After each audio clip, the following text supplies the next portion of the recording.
Bienvenue dans le podcast Tech de Ayrton. Je suis Charlie Ami, CTO chez Ayrton, une société d'ingénierie spécialisée dans l'Internet des objets et la conception de produits intelligents.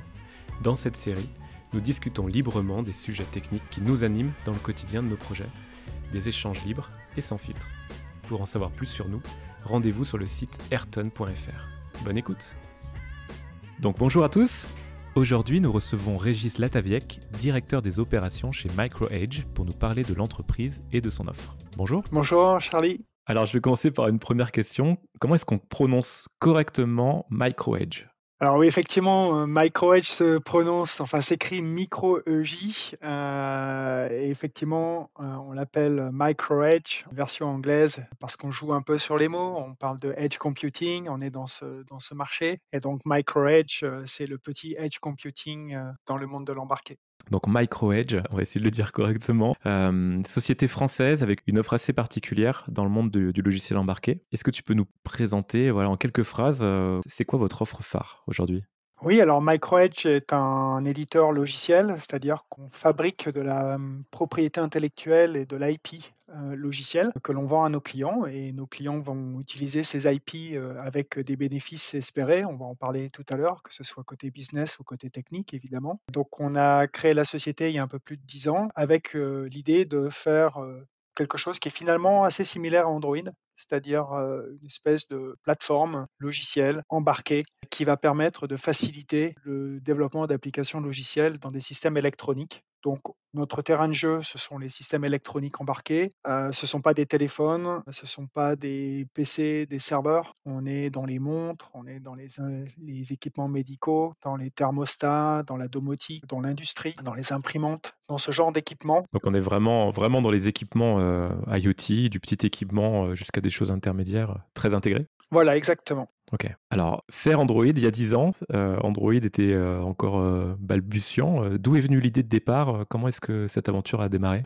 Alors en fait, on a démarré à peu près en même temps qu'Android, et on n'a pas essayé de copier Android. En fait, l'idée initiale était de vouloir industrialiser les process de développement logiciel dans les systèmes embarqués. À l'époque, il y a un peu plus de 10 ans ou 15 ans, les méthodes de production logicielle dans les systèmes informatiques type serveur, type applicatif sur serveur, étaient déjà industrialisées en utilisant des technologies logicielles qui sont aujourd'hui un peu plus démocratisées dans l'embarqué, qui intègrent de la virtualisation ou des containers, qui intègrent ou qui utilisent des logiciels orientés objets, souvent très fortement typés, et du test automatique et de l'outillage qui va tout autour. Tout ça dans le but d'atteindre une très grande productivité logicielle, une capacité de réutilisation des assets logiciels qui ont été développés. Typiquement, les banques parlent de patrimoine logiciel parce que c'est un tel investissement financier que ces logiciels sont vraiment majeurs dans, je dirais, la capitalisation de la société. Et dans l'embarqué, il y a 15 ans, les logiciels étaient finalement assez simples, on va dire en général, dans la plupart des cas, mais on voyait une complexité grandissante de ces logiciels. Donc l'idée, c'était d'amener une industrialisation de ce process pour améliorer la productivité des développements logiciels dans l'embarqué, qui était somme toute, sans vouloir être négatif, même plutôt dans le sens positif, je dirais artisanaux, dans le sens vraiment fait manuellement, avec beaucoup de soin, avec beaucoup d'attention, parce que les contraintes sont tellement fortes, qu'il faut ce type d'attention. Et l'industrialisation, quelque part, peut amener à une sous-optimisation, une sous-performance, qui fera que le produit ne sera pas suffisamment économe en énergie pour fonctionner sur batterie et autres, donc c'était pas possible. Et nous, l'idée, c'était d'amener toutes ces technologies d'industrialisation logicielle dans un embarqué, tout en respectant évidemment les contraintes inhérentes au système embarqué. Alors moi, je suis d'accord avec le terme d'artisanat. Venant du monde un peu plus du cloud initialement, j'ai découvert il y a quelques années ce développement embarqué, les cibles microcontrôleurs. Effectivement, quand on n'est pas de ce monde-là, on découvre ça avec du développement très bas niveau, du C, de l'assembleur même, et des choses qui sont parfois refaites spécifiquement pour une cible matérielle bien spécifique, pour aller chercher de la performance, pour aller chercher de l'autonomie énergétique. On voit ces développements faits de manière très très sur mesure. Comment est-ce qu'on sort de ça ? C'était quoi pour vous le levier technique derrière pour aller au-delà de ça, pour faire du développement réutilisable ou sur des échelles d'équipe plus importantes ? Alors, dans l'embarqué, il y a un point essentiel, qui se différencie, des systèmes informatiques classiques sur PC ou sur serveur, c'est qu'en fait, il y a une énorme fragmentation de l'offre dans l'embarqué. C'est-à-dire qu'il y a énormément de types de processeurs différents, énormément de fabricants de processeurs différents, même si aujourd'hui ils se regroupent, hein, avant il y avait des gens qui s'appelaient Freescale qui ont été rachetés par NXP. Atmel a été racheté par Microchip, donc petit à petit, il y a quand même une consolidation du marché, mais ceci dit, il y a énormément de processeurs différents au sein d'un même fabricant. Le fabricant peut avoir 2 000, 3 000 références différentes. On voit bien que sur un PC, on a AMD, on a Intel, bon, on commence à avoir un peu M1 et autres chez Apple, mais bon, ça reste quand même des processeurs très homogènes, quelque part, dans leur façon d'exécuter, dans leur jeu d'instruction, dans leur modèle aussi.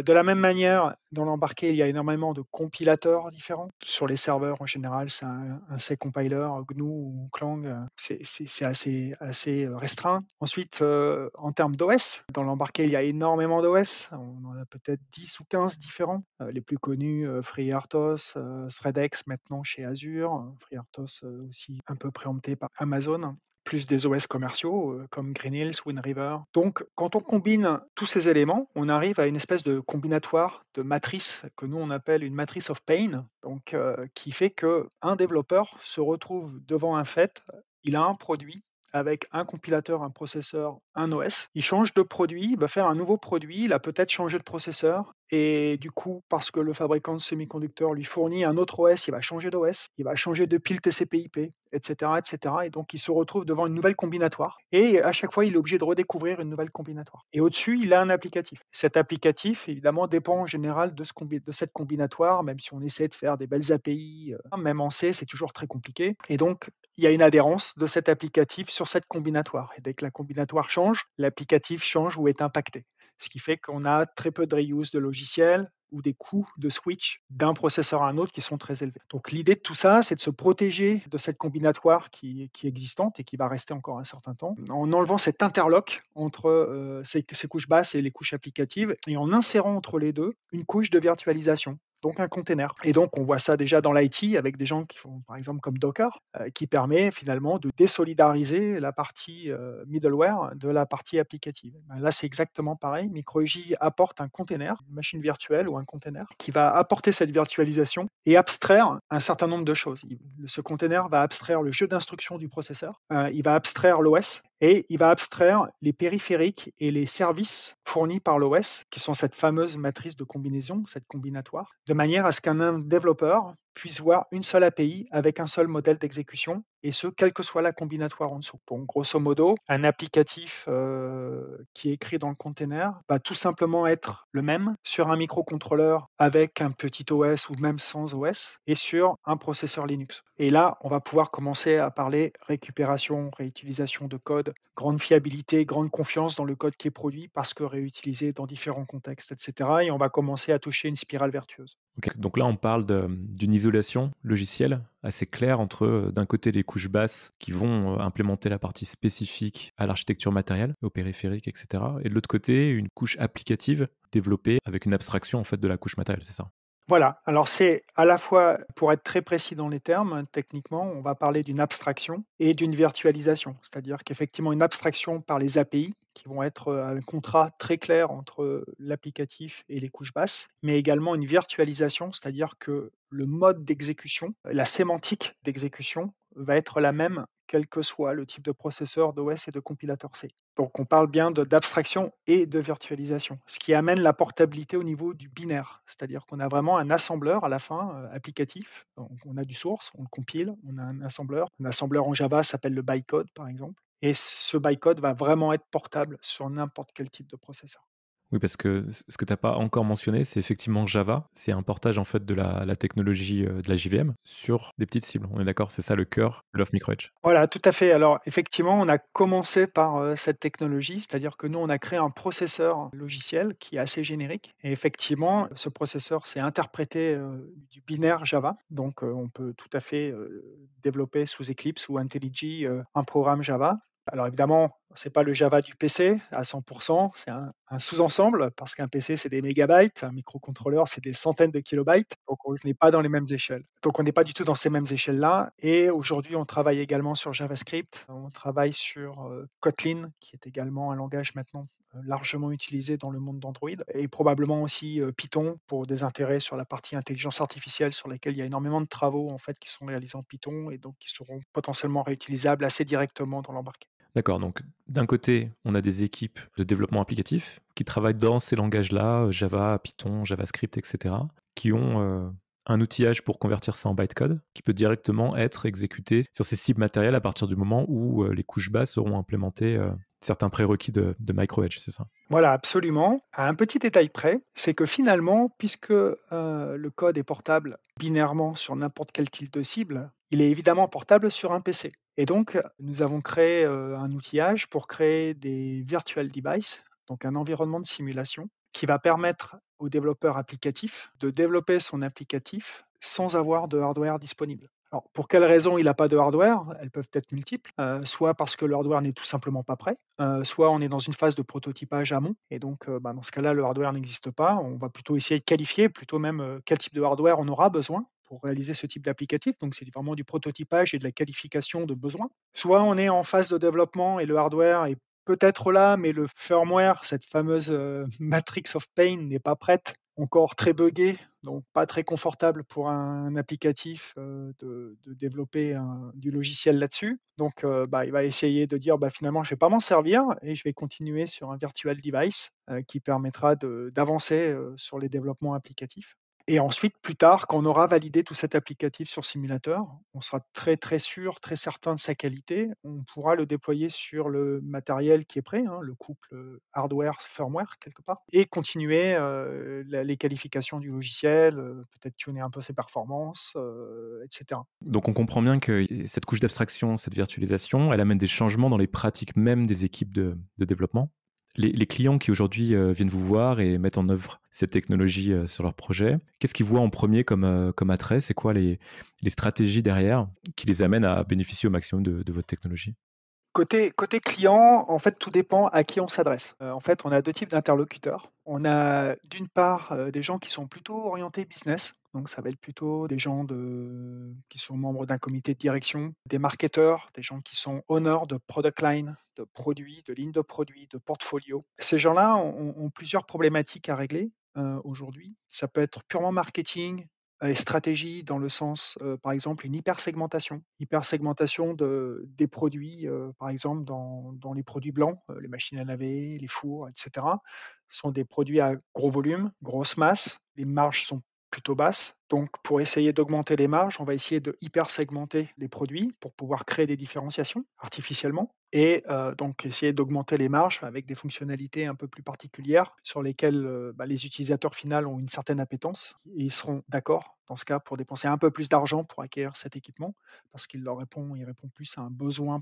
particulier qui a une valeur. Mais passer par une hypersegmentation signifie créer beaucoup plus de produits et créer beaucoup plus de produits, ça veut dire, dériver des plateformes matérielles, dérivés du logiciel, recombiner des fonctions logicielles différemment et cetera et aujourd'hui, si la technologie est un peu artisanale ou un peu trop artisanale, finalement, c'est un petit peu contre-productif et c'est-à-dire que le return on investment, le retour sur investissement sera faible et donc empêchera l'entreprise d'attaquer ce type d'initiative d'un point de vue, direction. Donc évidemment, avec un container, avec de la virtualisation, on va en fait simplifier ces coups de switch, on va dire réduire ces coups de switch et simplifier ces mouvements et permettre à une entreprise, par exemple, d'accéder à une capacité d'hypersegmentation.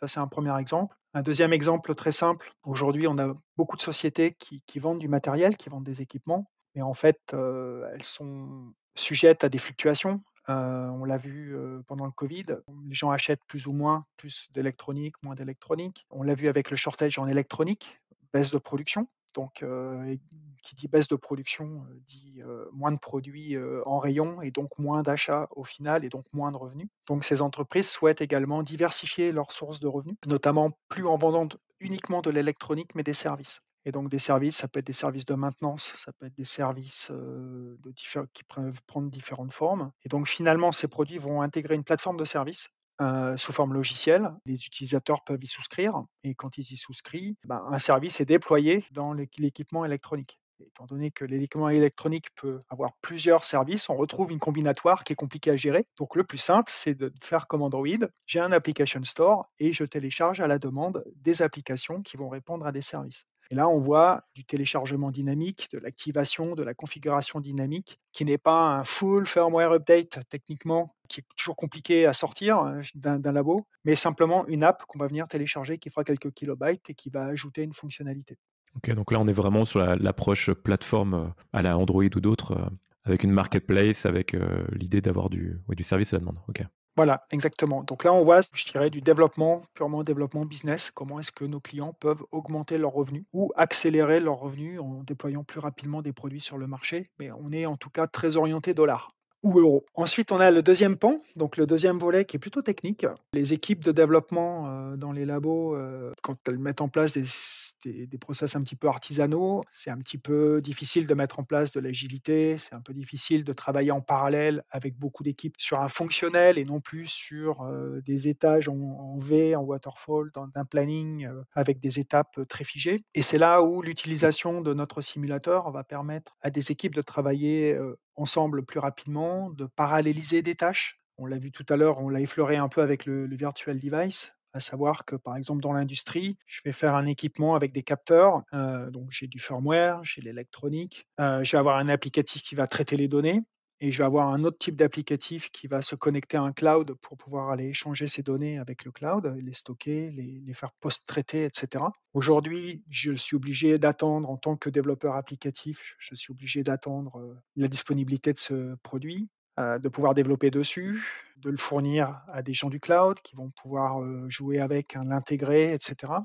Donc tout ça, c'est très sérialisé et aujourd'hui avec MicroEdge, bah, il est possible de paralléliser ces étapes, c'est-à-dire qu'un développeur applicatif va pouvoir, créer ses traitements de données, les simuler sur PC avec des données, et des patterns de données sur PC. Il va pouvoir donner son virtual device à ses collègues du cloud et ces collègues du cloud vont pouvoir pré-intégrer avec les développements cloud le fonctionnement du protocole et le management du device. Les intégrateurs système vont pouvoir préparer leurs tests d'intégration en amont.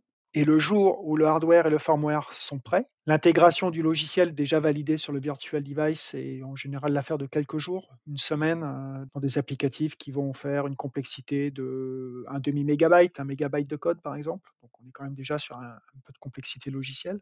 Et la semaine suivante, le cloud est déjà prêt à intégrer sur un matériel, réel. Donc on voit vraiment un raccourcissement majeur chez nos clients. Ce raccourcissement se traduit par un gain de 2-2,5, 3. C'est pas des gains, négligeables de 10 ou 15. On parle de ratio 2 à 3 dans l'accélération en fait de cette capacité à développer plus rapidement des produits. Donc on comprend bien que ça a un impact, c'est vraiment amplifié comme effet avec une organisation derrière où on va savoir, avoir des équipes larges pour faire ces développements et on a justement plutôt, des cibles de gamme de produits, complètes plutôt qu'une cible unique, sur un projet, individuel, c'est ça? Tout à fait. Alors effectivement, si je regarde un peu notre base de clients aujourd'hui qui développaient auparavant des produits, c'est la topologie des équipes était plutôt 3-4 personnes sur un produit électronique, avec, quelques 2-3 produits électroniques, développés dans l'année. Aujourd'hui, on se retrouve plutôt avec des équipes de 10 personnes et ces 10 personnes travaillent, sur, un ensemble de 5-6-7 produits en parallèle. Parce que la base de code est partagée à travers différents produits et on fait avancer, 6 ou 7 produits en parallèle. Bah, ces produits vont sortir en même temps dans le même laps de temps que lorsqu'ils produisaient simplement 3 appareils. Donc on voit que non seulement il y a un raccourcissement des temps de développement et ce raccourcissement de développement se traduit aussi par un nombre de produits sortis par an, beaucoup plus important. Donc si je reprends l'exemple de l'hypersegmentation de tout à l'heure, on voit l'effet, instantanément, dans le portfolio produit, de nos clients. Est-ce que tu peux nous citer quelques noms de clients justement, connus qui ont intégré votre technologie? Oui, alors en France, un client, connu je pense de tous, c'est le groupe SEB qui produit des marques, type Moulinex, Roventa, Tefal. Donc avec, différents produits, dans la cuisine en fait, des autocuiseurs, des cuiseurs, des blenders, mais également des aspirateurs chez Roventa. Donc là, ce sont des produits qui intègrent, MicroEJ pour principalement 2 raisons. La partie interface graphique et business logic, de l'appareil en tant que tel et également la connectivité cloud. Plus largement en Europe, on toujours dans le consumer, on peut parler de Polar. Donc Polar fabrique des montres, de sport qui sont dans les gammes de 200 à 500 €. Donc ce sont des gammes assez des montres de sport assez évoluées. Typiquement cette société a utilisé Android Wear et un Wear OS. Évidemment, ça fonctionnait pas bien, d'un point de vue, économique, ça coûte cher parce que c'est basé sur Linux, très grosse mémoire, très gros processeur. Qui dit gros processeur dit, grosse batterie et une durée de vie de la batterie qui est somme toute assez réduite à une journée. Donc ils ont souhaité garder les mêmes process de développement que sur Wear OS, mais avec des microprocesseurs ou des microcontrôleurs beaucoup plus agressifs et beaucoup plus optimisés en termes de consommation, électrique, par exemple, pour atteindre maintenant, 30 jours de batterie, sur certaines montres et tout naturellement, ils se sont tournés vers Micro-J. Ensuite, je peux citer un troisième exemple public, Schneider Electric qui travaille en France, mais également aux États-Unis et en Asie. Là, on est dans l'industriel pur avec, une problématique de durée de développement produit extrêmement longue, heu, plusieurs années. Des problématiques de maintenance sur des durées de vie de produits qui peuvent durer 15 ans, 20 ans et Micro-EJ, aide Schneider à résoudre ces problèmes, donc évidemment à réduire les temps de développement produit. Mais pour la maintenance, des produits, qui ont une durée de vie très longue, finalement, ils ont une durée de vie très longue parce qu'à un moment donné, au bout de 7, 8 ans, 10 ans, ça devient compliqué de changer de processeur et garder le même logiciel. On n'a plus les mêmes développeurs. Le logiciel un peu obsolète d'un point de vue conception, et cetera, donc compliqué à porter ça sur une nouvelle gamme. Le switching cost est beaucoup trop élevé. Donc finalement, on garde et on préfère stocker en fait des composants pour garder une capacité de production sur une très longue échelle, 15, 20 ans. Et grâce à la virtualisation de Micro-EJ, on va pouvoir facilement, au bout de 7, 8 ans, créer une nouvelle plateforme matérielle et reprendre le code existant et pouvoir le réutiliser sur cette nouvelle plateforme matérielle. Voilà, donc nos clients utilisent, la virtualisation vraiment sur différents aspects. On a au moins 7, 8, je dirais, critères ou raisons pour lesquelles nos clients, utilisent, la solution. Ils n'y avaient pas pensé évidemment au démarrage, mais c'est nous qui arrivons à leur ouvrir les yeux sur les applications en fait de ces technologies couramment utilisées, dans l'IT. OK, bah, merci pour ces détails. Micro-Edge, c'est une entreprise française, sur un créneau qui est quand même pas facile de vendre de la licence, de l'IP, sur du logiciel embarqué. Vous avez une offre aujourd'hui qui est assez unique dans le paysage et de la visibilité vraiment à l'international, hein. On voyait, le logo Micro-Edge, sur pas mal de stands au CES, par exemple. Est-ce que tu sais nous expliquer comment vous avez réussi ce tour de force, justement, bah, d'être là, encore aujourd'hui avec ce succès, en partant, d'une petite initiative, française? Alors effectivement, la tâche a été, difficile parce qu'effectivement, vendre du logiciel, bon, on est face à du logiciel aussi open source, qui est gratuit, hein, qui est très bien, aussi, mais avec une approche qui est différente. Dans le cas de Micro-J, bah, effectivement, bon, déjà on a investi, plus de 40 millions de dollars, en R&D, donc ça demande un investissement assez massif, avec un apport technologique, assez important puisqu'on a tout fait en ce qu'on appelle clean room, c'est-à-dire, on a tout fait dans nos locaux, dans notre enceinte et on n'a aucune dépendance, au niveau de la propriété intellectuelle auprès d'autres groupes ou d'autres sociétés. Donc on a créé ça, de zéro. On a créé ça de zéro aussi parce on ne voulait pas d'attache, technologique ou d'héritage technologique, hein, Android a essayé de faire Android Things et a échoué parce que, bah, ils sont partis d'un gros Android et ils ont shrinké, réduit, mais ça n'a pas fonctionné. Nous, on est parti d'une implémentation sur un microcontrôleur 8 bits, donc on s'est pris le plus dur, puis on s'est dit: «Bon, bah, après une fois qu'on a fait le plus dur». C'était ça le cahier des charges, tenir là-dessus? Le cahier des charges initial, c'était le processeur à 8 bits et ensuite on est passé au 32 bits, ça nous a fait beaucoup de bien. C'était beaucoup plus facile. Mais en tout cas, ça fait partie de notre héritage. Ensuite, les gains que l'on offre à nos clients, je parlais tout à l'heure de gains financiers, sont tellement énormes, ça se traduit en millions d'euros, en fait.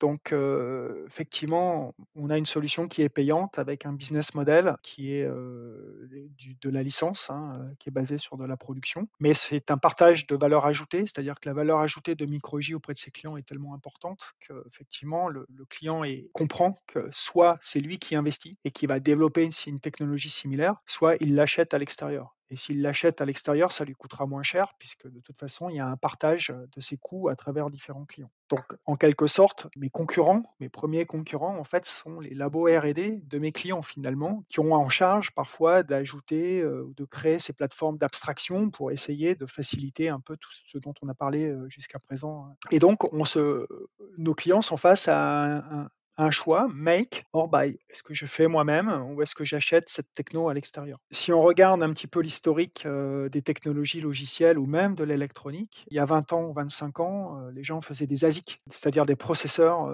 très custom, full custom. Les microcontrôleurs sont arrivés chez ST, Renesas, NXP, et d'autres et donc on achète aujourd'hui, à part dans le militaire ou dans l'avionique, ou le médical, on fait assez peu d'ASIC finalement. Il y a 15 ans, les gens faisaient leur propre OS.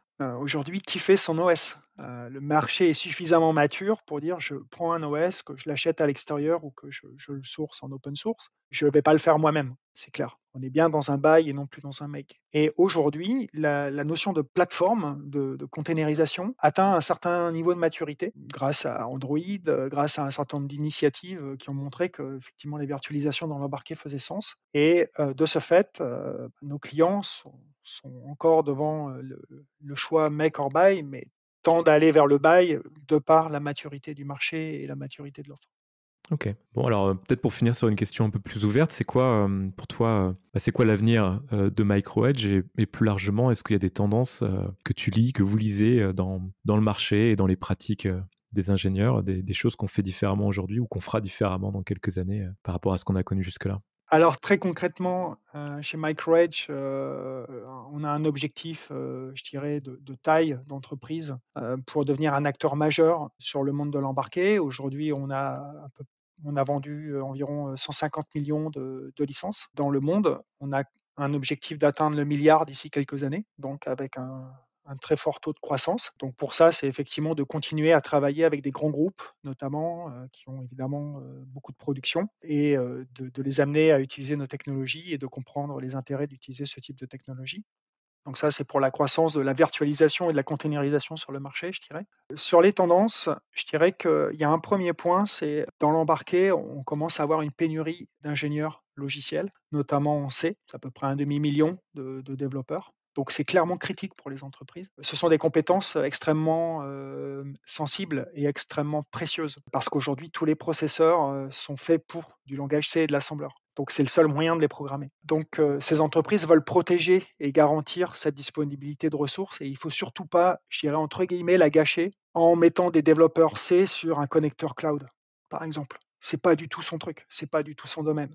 Donc en utilisant le concept de virtualisation et de containerisation, on va pouvoir dire les gens qui font du C, qui ont un cortex bicéphale, électronique logiciel, ben, va pouvoir continuer à opérer dans ce monde-là qui est très spécialisé, qui est très, très, pointilleux, très, très précis, et cetera, pour piloter cette électronique et de l'autre côté, je dirais décharger, même, d'un point de vue, cognitif, ces développeurs et en mettant des développeurs, Java, JavaScript, Python et autres qui sont des gens plutôt du back-end ou du front-end web, qui vont s'interfacer au web, qui connaissent ça par cœur et qui ont d'autres techniques de programmation, d'autres pratiques, d'autres méthodes de conception, d'autres architectures et de mélanger en fait le meilleur de ces 2 mondes et c'est là-dessus que nous on s'inscrit, c'est-à-dire d'essayer d'avoir, le meilleur des 2 mondes du logiciel au sein de l'embarqué pour continuer à créer des produits innovants, software defined, donc à forte composante logicielle, tout en respectant le cahier des charges d'un produit électronique embarqué, sa consommation, son faible volume, sa faible empreinte carbone,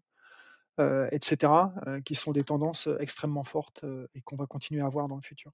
Bon, c'est très clair. Merci beaucoup Régis pour cet échange Merci à toi. et puis à bientôt.